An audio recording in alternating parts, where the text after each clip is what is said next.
ہزاروں سال پہلے یمن کے علاقے میں دو پہاڑوں کے درمیان ایک خوشحال قوم آباد تھی جسے قوم سبا کہا جاتا تھا۔ یہ علاقہ اس قدر سرسبز اور خوبصورت تھا کہ لوگ اسے جنت سے تشبیہ دیتے تھے۔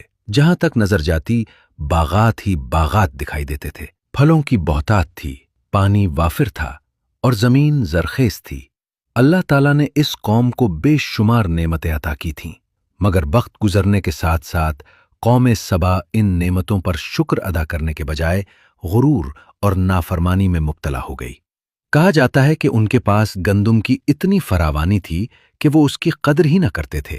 بعض روایتوں میں آتا ہے کہ وہ روٹیوں کو اس قدر بے وقت سمجھتے تھے کہ بچوں کا گند تک صاف کرنے کے لیے روٹیاں استعمال کر لیتے اور پھر انہیں ایک جگہ پھینک دیتے۔ یہ نعمتوں کی شدید ناقدری اور تکبر کی علامت بن چکا تھا۔ قوم سبا نے اپنے باغات کو سیراب کرنے کے لیے پہاڑوں کے درمیان ایک عظیم بند تعمیر کر رکھا تھا۔ اسی بند کی بدولت ان کے کھیت اور باغ ہمیشہ سرسبز رہتے تھے۔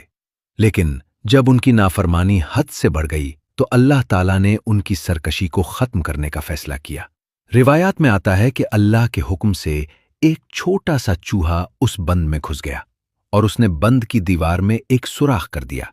ابتدا میں وہ سوراخ بہت معمولی تھا، مگر آہستہ آہستہ وہ بڑا ہوتا گیا۔ پھر ایک وقت ایسا آیا کہ پانی کا دباؤ بڑھا اور بند ٹوٹ گیا۔ جیسے ہی بند ٹوٹا، زبردست سیلاب آیا۔ پانی نے ان کے سرسبز باغات، کھیتوں اور بستیوں کو تباہ کر دیا۔ جو علاقہ کبھی اپنی خوبصورتی اور نعمتوں کی وجہ سے مشہور تھا، وہ ویرانی میں بدل گیا۔ سرسبز باغات کی جگہ کانٹے دار جھاڑیاں اور کڑوے پھل اگنے لگے۔